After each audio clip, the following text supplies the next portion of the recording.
We're doing tag team tonight, or today. My name is Paul Nazaryk, and Wright and myself will be giving this presentation. I'll be discussing more of the statutory and regulatory issues, whereas Win, I don't need to wait. Whereas Win will be discussing the technical issues. And we also had some help in this presentation from Bob Arnott, who's not here. He's actually on an archaeological dig somewhere. I'm not sure exactly where. So go ahead, Win. So our topics today, we're going to first of all discuss what is background, both from the statutes and then also from what is technically background. And I'm going to talk a little bit about how natural background is addressed under Superfund and the Clean Water Act. And then Win will really get into the technical approaches on how to establish background.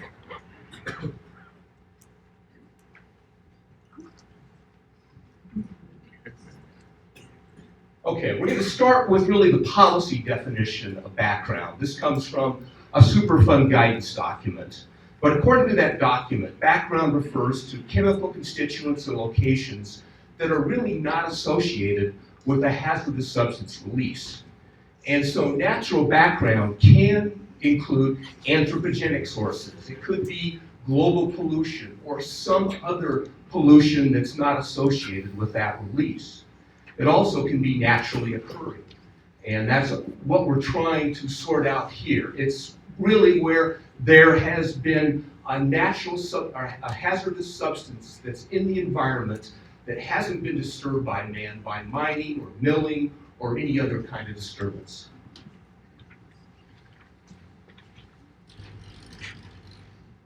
And tag team, I'm going to describe it.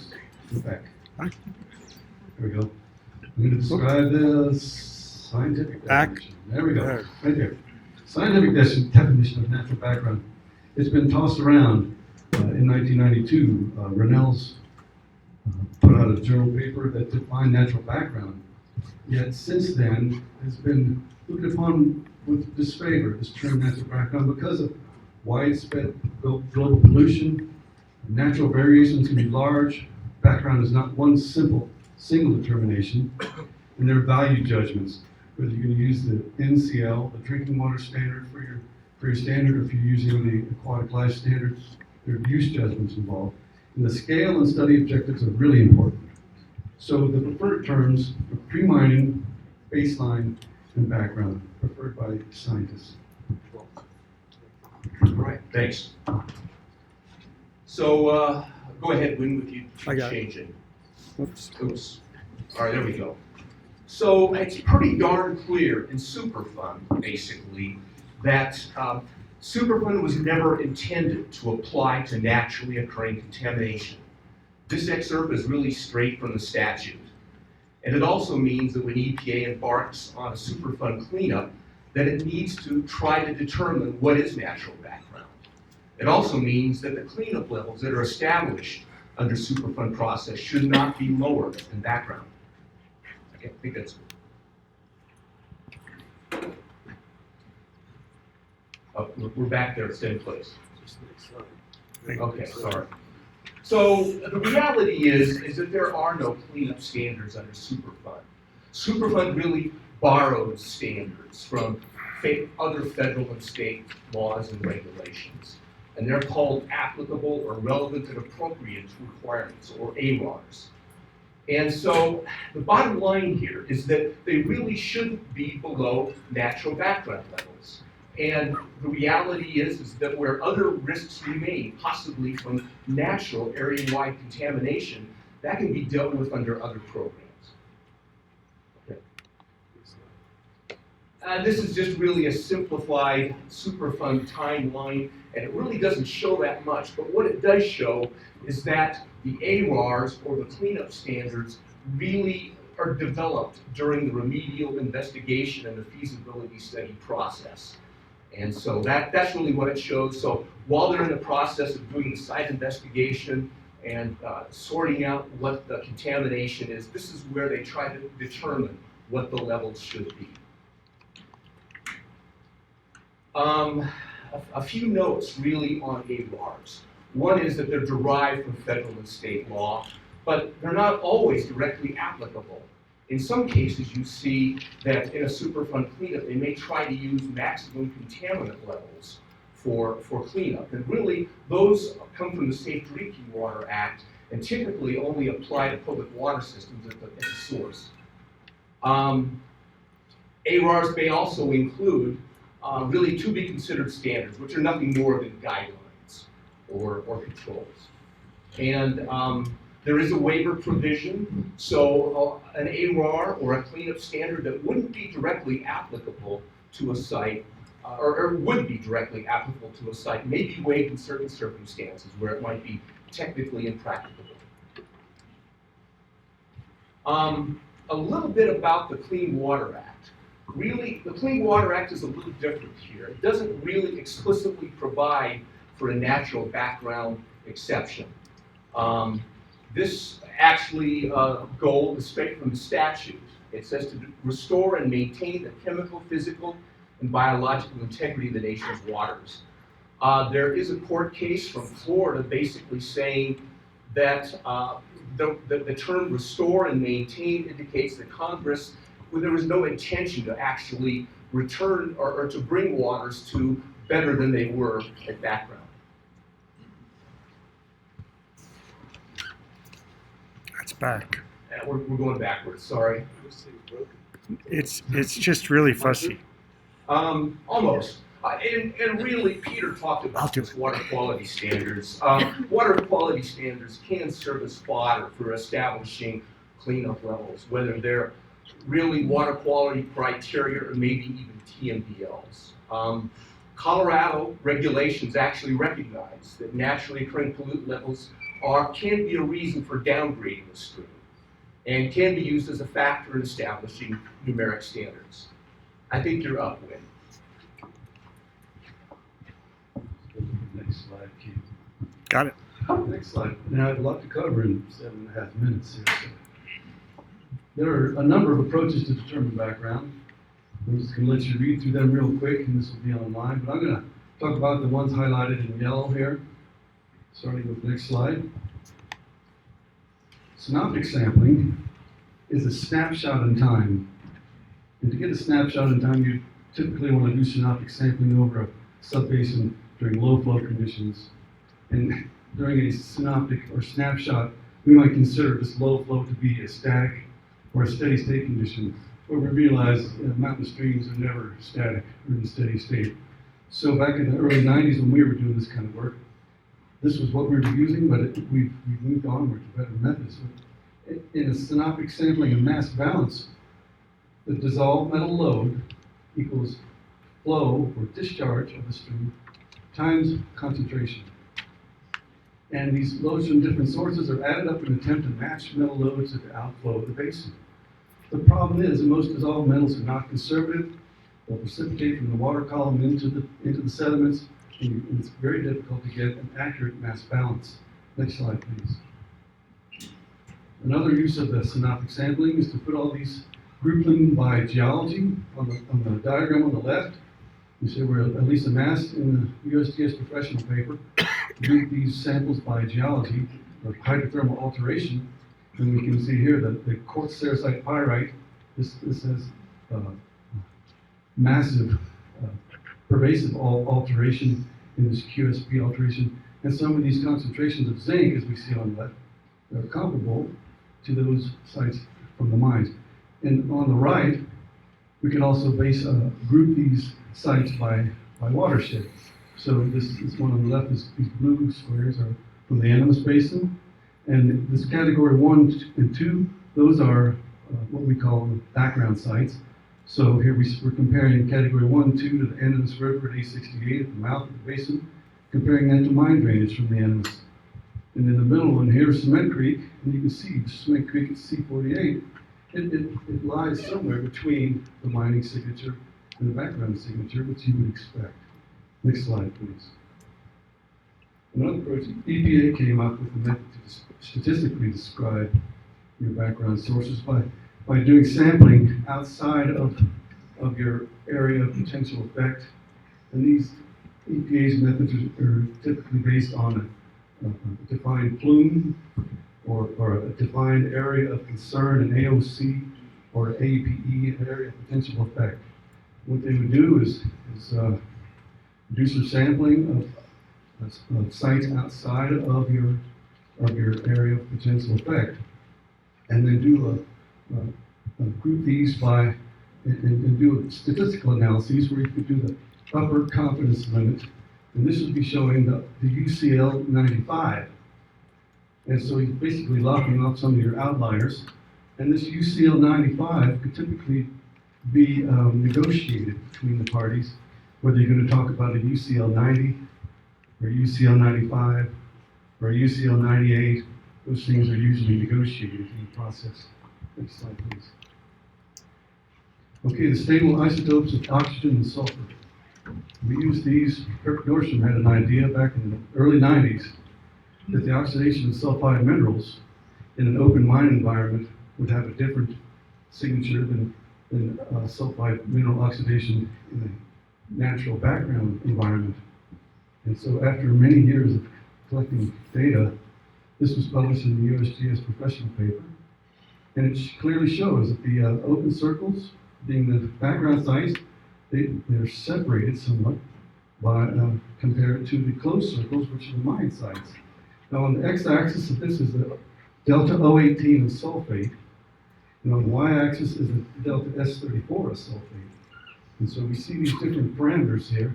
This whole group of data is heading towards this solid phase, range of pyrites where gypsum and anhydrite. So this indicates there's a lot of gypsum and anhydrite in this river basin. And so this confuses a little bit the oxidation of sulfide, because we're not oxidizing gypsum and anhydrite. It's dissolving directly and putting sulfate into the water.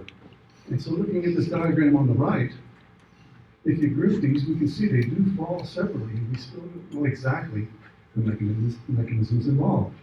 Yet we see the background sites, the blue circles, and the mining affected sites, and the red diamonds. They fall in different groups. But if you overlay the surface water samples, you can see, for example, Prospect Gulch at the mouth lies right in between. It looks like a 50-50 thing. Now, Lisa Richardson's, they're talking about the Animas River below Silverton. Let's go real briefly here. There's the Animas River at A68, and there's Cement Creek and Mineral Creek. And the Animas River should pop right in the middle. This is like a mixing diagram. Animas River should be in the middle between these points because it's a combination of all those three trends coming in. At A72 is not in the middle. To me, that indicates there's something coming in between where Mineral Creek and Cement Creek come into the Animas and the gauge at A72. And whether that's groundwater from Baker's Park being forced to the surface, or if there's tailings in the sediments that are imparting a different signature. The next slide. Up comes the isotope dilution equation. If you have some data, say for instance you took an average of Prospect Gulch background sites, an average of Prospect Gulch mining affected sites, you can come up with a percent of background with this isotope dilution equation. The problem is that this is doing an isotope mass balance on the sulfate molecule. It doesn't necessarily relate directly to metals concentrations. Next slide, please. Okay, so ferricretes are a big deal in the Animas Basin. They're all over the place. Ferricrete is alluvium, colluvium, or soil. It's been cemented by iron minerals or oxyhydroxides or goethite. On the left is Mark Stanton's diagram from Ferricrete Professional Paper Chapter. You can see here the zinc in water from ferricrete iron sites ranges from the hundreds up into the thousands. And Laurie Wirt, the late great Laurie Wirt, in her paper on ferricretes, she said that you would use the maximum concentration of ferricrete spring samples, whereas the EPA method, the UCL, would not use the maximum concentration, it would use the 95% maximum. And so, as far as Lori worked, her advice would be that would be the background concentration for if you had a site in this basement.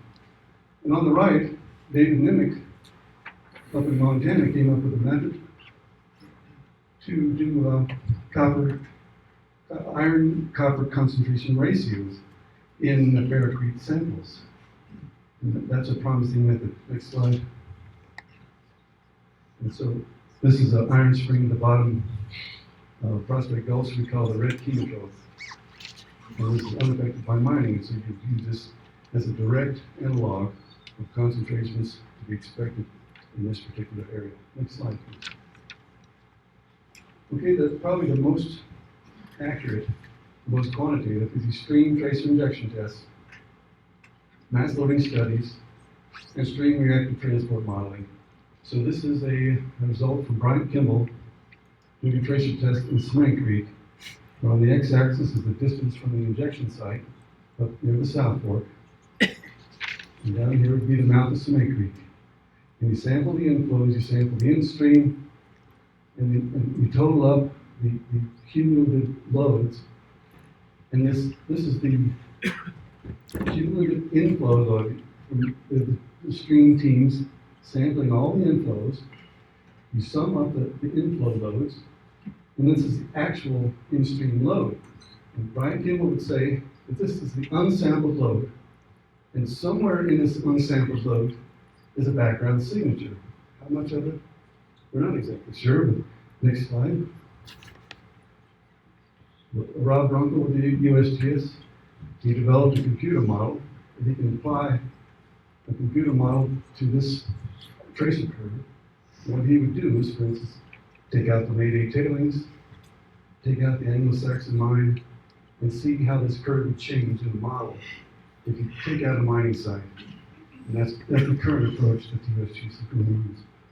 Next slide, please. So for conclusions, background metals may or may not be a critical issue. Not every historical mining site has pervasive alteration and mineralization. For example, Boulder River Basin, Montana has discrete vein mineralization and neutral pH of stream water.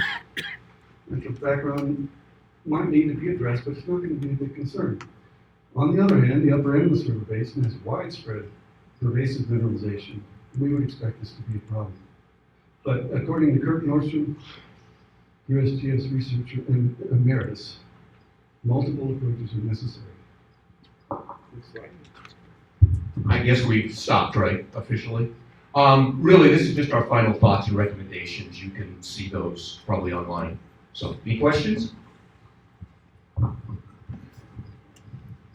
ahead, Scott. Really appreciated your study on Paradise Basin that you did years ago. Do you feel like some of that information was intentionally ignored as far as background when you first brought that out? The question was whether the data, natural background data are controversial. Is that what you're getting at? And it has been controversial, and I think a lot of it lies in the approaches to coming up with a number. You know, the standard needs to be a number, 200 micrograms per liter zinc. To come up with a 200.0 micrograms per liter standard for how much of that is background has been very elusive. And it's been controversial because, for example, if we calculate how much percentage is in a watershed, how much percentage is background, how much percentage is mining, some people might want to apply that percentage number to how much money they should be paying back into reimbursement of that's not the intent. The intent is just a general guideline. How much of this is background? To come with a standard, I think that's where the negotiations and collaboration needs to come in, which we didn't really have in the early 90s. We thought a mass balance approach would work. DRMS or DMG at the time, Jim Herron, was doing the same stuff. Mass balance, synoptic sampling. Jim Herron was coming up 48% background in the upper ends. Yet that's a ballpark number, really. And I think that's really what it comes down to, is today we need to negotiate these things. It's not just a cut and dry science thing.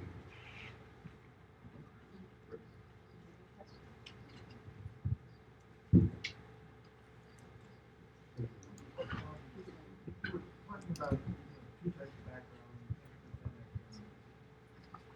and natural. There is kind of broad, say climate change and logging, things like that. Is that ever considered in the calculation of natural background? When the logging operations, unfuel, destruction of soils that contribute to that background contribution, you can't really distinguish that. But it's in there as anthropogenic backgrounds. The question was whether the background includes a lot of the other effects, not just from mining. Is that correct? Right. Whether, and there is that's a good point, because when the miners first came to this area, first thing they did was cut down the trees. They made the stores with them, and they also used the trees to go in timbers in the mines. So the area was generally deforested, and then there's a lot of sediment erosion from that, and exposure of fresh rock that might have been man-induced. Well, and that's the hard part. What was the background signature before humans ever came into the area? The Ferricrete sampling seems to get the closest towards that, where you have a Ferricrete deposit that's 9,000 years old. You can date that with the carbon, the sticks that have been tied up in Ferricrete. That comes the closest, coming at a real number. But you're right. What would be the background, and what is relevant? What's a relevant time period? This is part of a negotiation process, I think, that hasn't been widely thought out.